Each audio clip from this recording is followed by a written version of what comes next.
On November 18th, 2009, a heavy, bone-chilling fog rolled in off Lake Erie over Vermillion, Ohio. This quiet little town on the lakeshore usually moved at a slow pace, but that morning was shattered by a call to the emergency response service precisely at 6 o'clock. On the line was 31-year-old Juline Simko. Her voice, breaking with sobs, told the dispatcher something unthinkable. An intruder had forced their way into the house out on the edge of town, and her husband had been shot right in their bed. While officers raced to the scene, the fog swallowed the silent block where life had already stopped. When they arrived, the first oddity confronted them right away. 5 large dogs out in the backyard were tied up, sitting perfectly still, even though they should have been barking fiercely at the sight of strangers. The front doors of the house were locked, and there were no signs of forced entry. Upstairs, the patrol officers found the bedroom secured with a heavy interior slide bolt. Only when Juline unlocked the door did the police see the body of 36-year-old Juline Simko on the bed. The man had been shot point blank in the back of the head. A brutal end. In the bedroom, Juline handed the officers a 9mm pistol, claiming she had fired it toward a dark hallway to scare off the attacker. But on the kitchen floor of the first level lay another firearm, a heavy .357 Magnum revolver. The overall scene looked eerily too orderly for a break-in carried out for financial gain, and the quiet in the house only emphasized the lack of any signs of a struggle. The officers immediately noted that Juline, despite her shock, appeared too composed for someone who had just survived a violent intrusion. The Simko residence in Vermillion was more than just a home. It was a fortified perimeter. Jeremy, the owner of a successful but contentious tree-trimming business, kept expensive equipment and tools on the property. After a series of thefts in the years leading up to this tragedy, he had turned his lot into a secured compound with multiple layers of defense. The first and most reliable line of defense was the dogs. 5 canines, each tethered with chains ranging from 8 to 20 feet, were arranged to fully cover the backyard and the approaches to the first-floor windows. Neighbors later all agreed. These animals were extremely alert.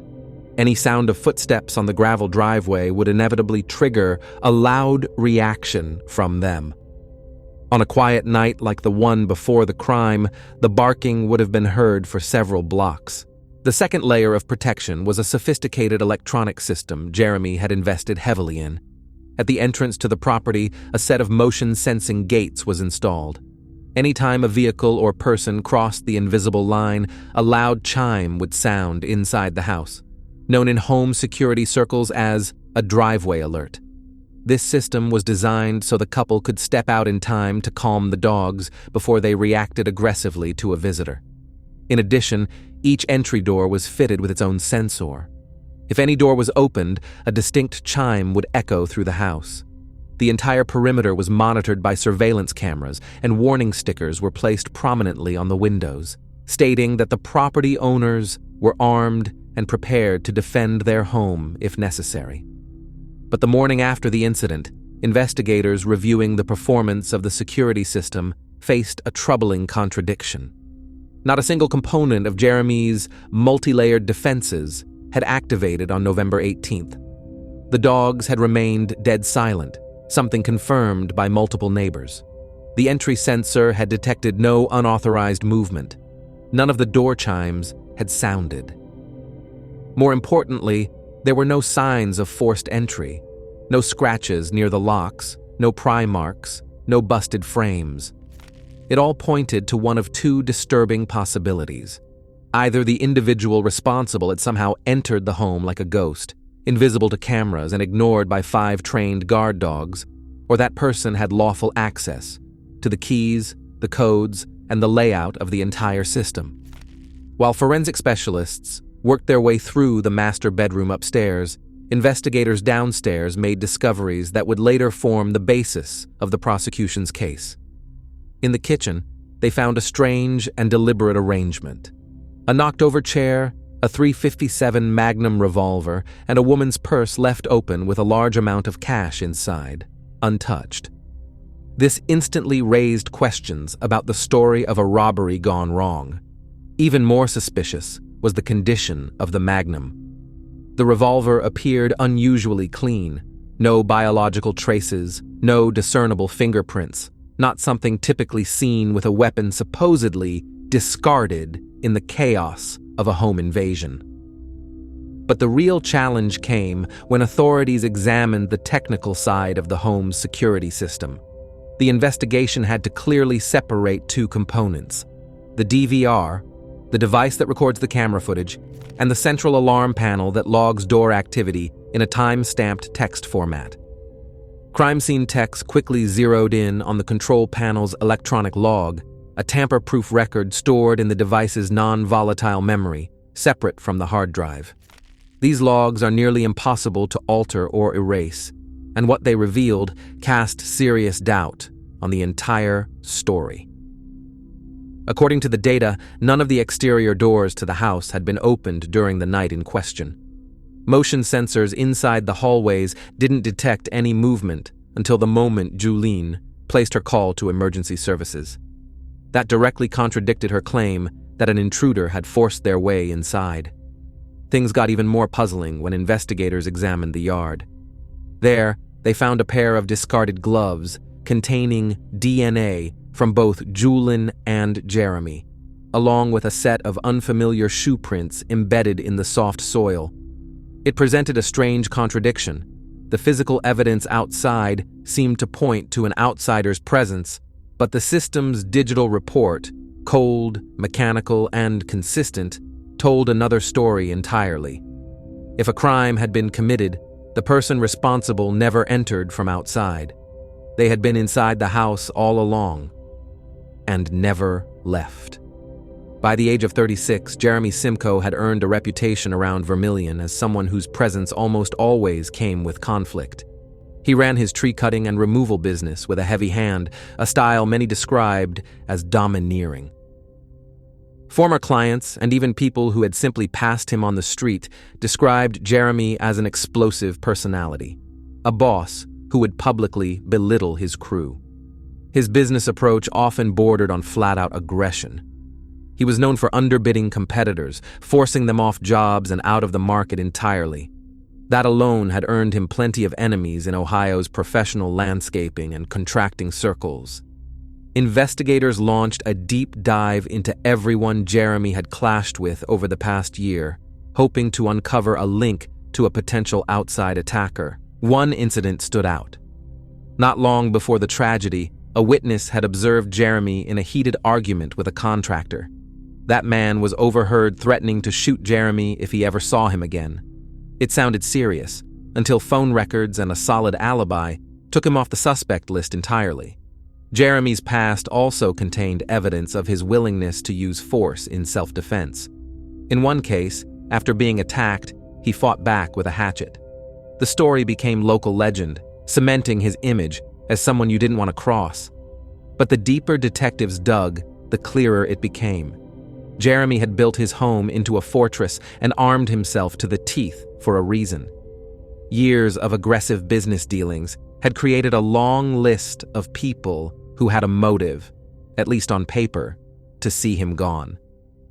In November of 2009, the Simko family's financial situation, outwardly stable, was actually in a state of deep crisis, hidden from the view of neighbors and acquaintances. Their primary source of income came from Jeremy's tree trimming business. But both Jeremy and Juline had bigger ambitions. At the center of their plans was the purchase of several acres of vacant land directly adjacent to their property. Gaining official ownership of that land was critical for expanding operations and housing new equipment. But when they applied for a loan to fund the purchase, the bank's response uncovered a troubling reality.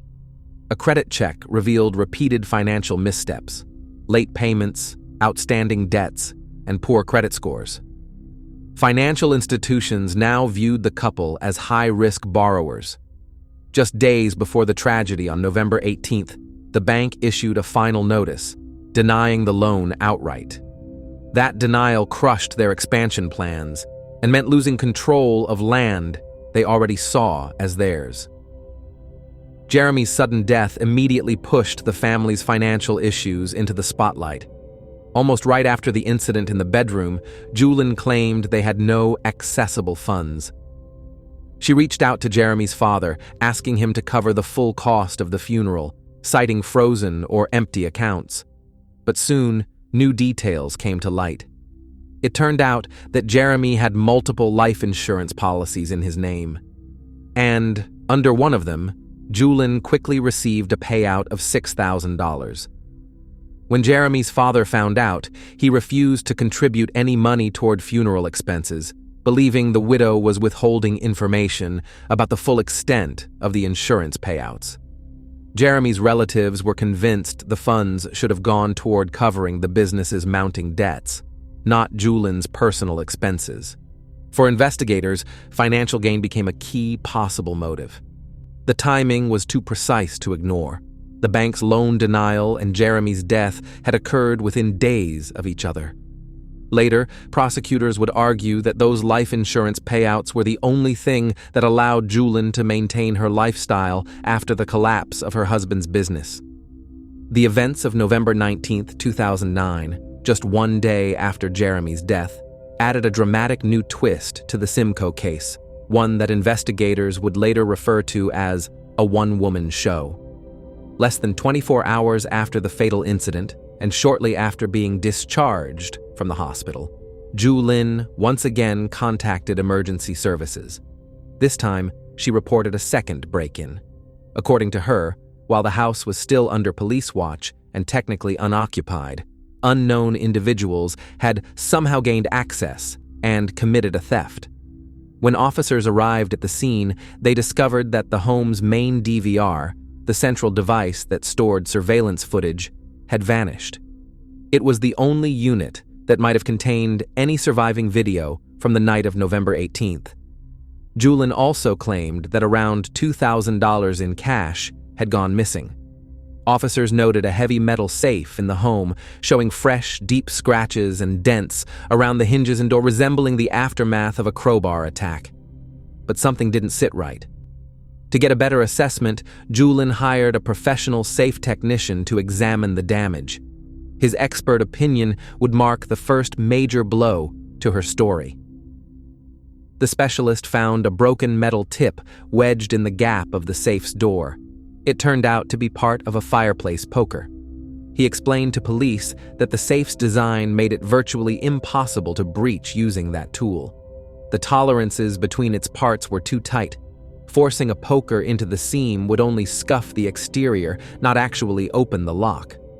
The technician described the damage as a clumsy attempt to stage a break-in, a fake scene set up by someone who didn't know what they were doing.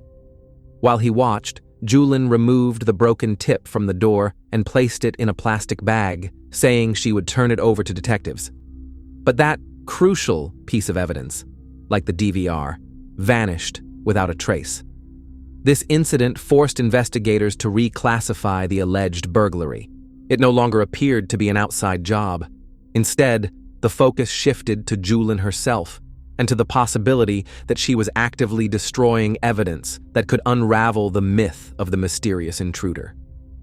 From late 2009 through 2013, the investigation into Juline Simko's death entered a quiet phase, one marked by behind-the-scenes data gathering and forensic review. No arrests were made during this period, which created the public impression that the case had gone cold.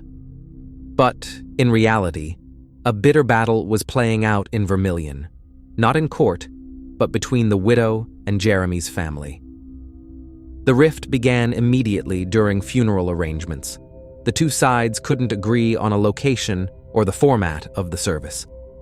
In the end, Jeremy's family had to hold a separate memorial ceremony. It later came to light that, just days before his death, Jeremy had received an emotional email from his sister, a plea to reconcile after a long-standing feud. He never replied. After the funeral, Juline cut off all contact with Jeremy's relatives. She listed their shared home for sale at $199,000. In May 2010, Jeremy's sister, wanting to preserve a piece of her brother's memory, posed as a prospective buyer to schedule a tour of the house. But when Juline realized who she was, she immediately called the police and demanded her removal from the property under threat of arrest. During these years, Juline began a new relationship with a man named Sheldon. That, too, would eventually become part of the case file. Sheldon's later testimony gave investigators a revealing glimpse into Juline's psyche. During a heated domestic dispute, he admitted to striking her across the face. But instead of fear or outrage, Juline calmly told him, "I've been hit a lot harder than that. I don't even worry about it." The comment was documented in the official case records as evidence of her long-standing exposure to physical altercations, and possibly a hidden history of domestic aggression she had learned to downplay or suppress. The silence surrounding the case finally broke in October 2012. Vermillion Police Chief Chris Hartung made a bold statement to the local Lorraine Journal, saying publicly that after 3 years of work, the department had identified the person responsible and that the investigation was effectively complete. But it would take another full year before Juline was formally summoned for questioning, this time accompanied by her attorney, Rick Thomas. Prosecutors needed that extra time to finalize their case, tying every piece of evidence into a single, unbreakable chain of logic. In November 2013, during a critical phase of questioning, the Lorain County District Attorney's Office presented Juline with a document that would forever reshape how investigators viewed her marriage. It was a 14-page handwritten agreement, uncovered during a detailed search of personal files in the couple's former home. This wasn't just a journal or a love letter. It was a contract, outlining in chilling detail a hierarchy of control where Juline pledged complete, submissive obedience to Jeremy. The document laid out explicit rules for a role-play dynamic based on domination and compliance. Some parts mimicked a father and daughter relationship, which investigators found especially disturbing in light of Juline's past. Detectives had already uncovered tragic elements of Juline's early life. She had been subjected to repeated abuse by her biological father. Now, as they reviewed the contents of this document, it became clear the power dynamic in her marriage to Jeremy eerily mirrored that childhood trauma. But the paper trail didn't end there. Investigators also had statements from a former client of the Simko family business. What he described painted a dark picture. According to him, Juline hardly ever spoke to anyone on job sites, and she was never out of Jeremy's sight. Jeremy, he said, would verbally degrade her in front of customers, even during high-risk tasks, like when she was perched 70 feet up, trimming massive tree branches. The witness said Jeremy's behavior wasn't just controlling, it bordered on cruel. He often forced Juline to take on the most dangerous and physically demanding jobs, ones typically assigned to strong, trained men. Searches of the Simco residence also turned up photographs and videos of questionable nature involving Juline. Taken together, these findings suggested that, behind the polished image of a hard-working couple running a successful business, was a reality governed by humiliation and strict control. And for Juline, years of that life may have been building toward a silent, growing rage. The turning point came when investigators conducted a forensic deep dive into the computer hard drives recovered from the Simco home. One item in particular stood out. In the browser history, dated November 17, 2009, exactly 11 hours before the emergency call, someone had accessed an obituary page. The subject of that obituary was Juline's biological father. The exact timestamp was 6:57 p.m. and 3 seconds. For prosecutors, this digital footprint was more than a coincidence. It was a bridge, connecting the buried trauma of Juline's past with the events that unfolded that night. Detectives believed that search wasn't random. It was a trigger. The person who had spent years living under the psychological weight of a role-play contract, a woman who reenacted her trauma daily under her husband's control, had, just hours before the crime, come face to face with the official death notice of her real-life abuser. To investigators, that moment marked what they called the point of no return, a signal that what happened next was not spontaneous, and that the events of November 18th were deeply rooted in a past long hidden from view. When investigator Rick Thomas confronted Juline with the exact timestamp and the specific URL of the obituary webpage, her reaction was predictably defensive. She flatly denied that such a search had ever taken place and demanded physical proof that her computer had been hacked. When detectives asked whether Jeremy himself could have looked up the obituary of her father, Juline replied that she had no idea what her husband might have been doing, even though she knew he and her father had almost no relationship. Prosecutors pointed out that at that moment, only 2 people had access to the computer. For the investigation, the fact that the obituary had been viewed became confirmation that, 11 hours before the crime, attention inside the house had been focused on the figure of Juline's abusive father. According to the prosecution's theory, that search marked the moment when Juline's psychological tension, built up over years of submission to a husband who replicated her father's role, reached a breaking point.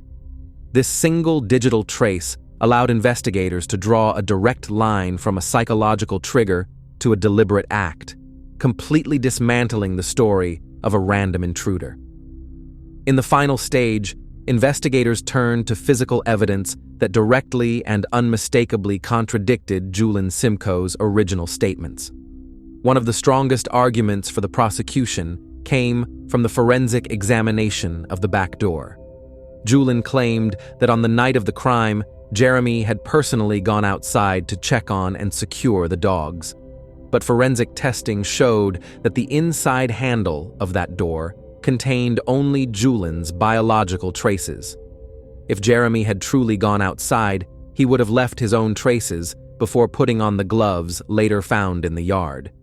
This meant that the door had been touched only by Juline that night. And the story about Jeremy stepping outside before bed had been fabricated to explain why the alarm system was supposedly disarmed. Special attention was also paid to the .357 Magnum revolver. Despite a shot fired at extremely close range, the weapon was essentially sterile. Prosecutors emphasized a key point. A hurried intruder would not have wasted precious seconds carefully wiping a revolver clean of biological residue and gunshot byproducts before leaving it on the kitchen floor. An examination of Juline's personal 9mm handgun revealed the same inconsistency. She claimed she had touched her husband's bloodied body in a state of panic and then fired down the hallway. Yet her firearm showed not a single trace of Jeremy's DNA or blood. This indicated either that the weapon had been thoroughly cleaned or that Juline had lied about her contact with the body before police arrived. The final blow to the intruder theory came from an acoustic analysis of the emergency services call. Experts confirmed that the shots fired during her conversation with the dispatcher were directed into empty space, not toward a moving target, as she had claimed. Investigators reconstructed a precise timeline of the tragedy by cross-referencing the home's digital security logs with toxicology results.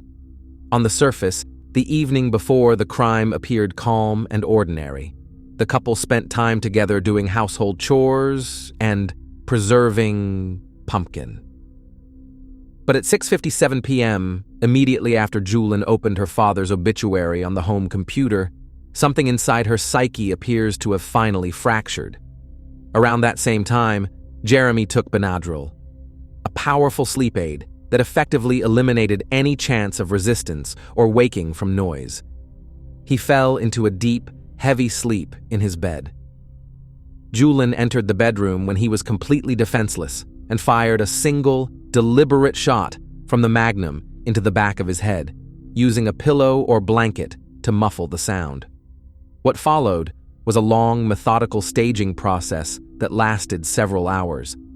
To divert suspicion, Juline wiped down the weapon through pre-prepared gloves into the yard and pressed unfamiliar shoe prints into the soft ground to imitate an intruder's escape path. At 6 o'clock in the morning, she contacted emergency services.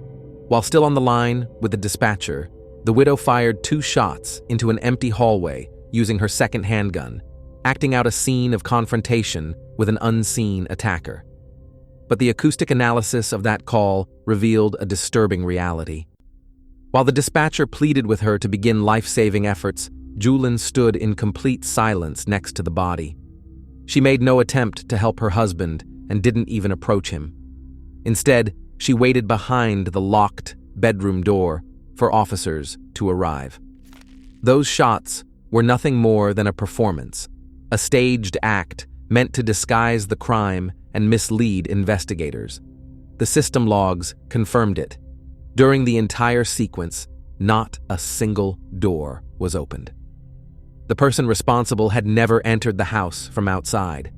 The final chapter unfolded on December 19, 2014. Juline Simko was formally charged with premeditated homicide and evidence tampering. The trial was conducted as a bench trial, no jury, with the verdict rendered solely by a judge. The prosecution presented a solid wall of evidence proving beyond doubt that no outside intrusion had occurred and that the scene had been meticulously staged. In contrast, the defense took an oddly passive stance. Not a single witness was called, and Juline herself remained completely silent throughout the proceedings. The turning point came with the testimony of a nurse from Community Hospital. Under oath, she recalled a haunting moment. On the day of the crime, Juline, appearing to be in a dazed, trance-like state, whispered from her hospital bed, "I shot my husband." When the stunned nurse asked her to repeat herself, Juline immediately corrected it to, "He was shot." That fleeting admission became the final piece in a chilling puzzle. On October 20th, 2017, Juline Simko was found guilty on all counts and sentenced to 28 years in prison. A 2021 appeal failed to overturn the verdict. As of 2026, she remains incarcerated at a correctional facility in Ohio. The Simko home has long since been sold, and Jeremy's family now oversees what remains of his estate. The Simko case stands as a harsh reminder. Even the most advanced security system is powerless when the threat comes from within. In the end, betrayal proved stronger than steel locks, and digital footprints more reliable than spoken alibis. Justice prevailed not through what could be seen, but through what was hidden in the memory of electronics. And, in a moment of weakness, whispered words that could never be taken back.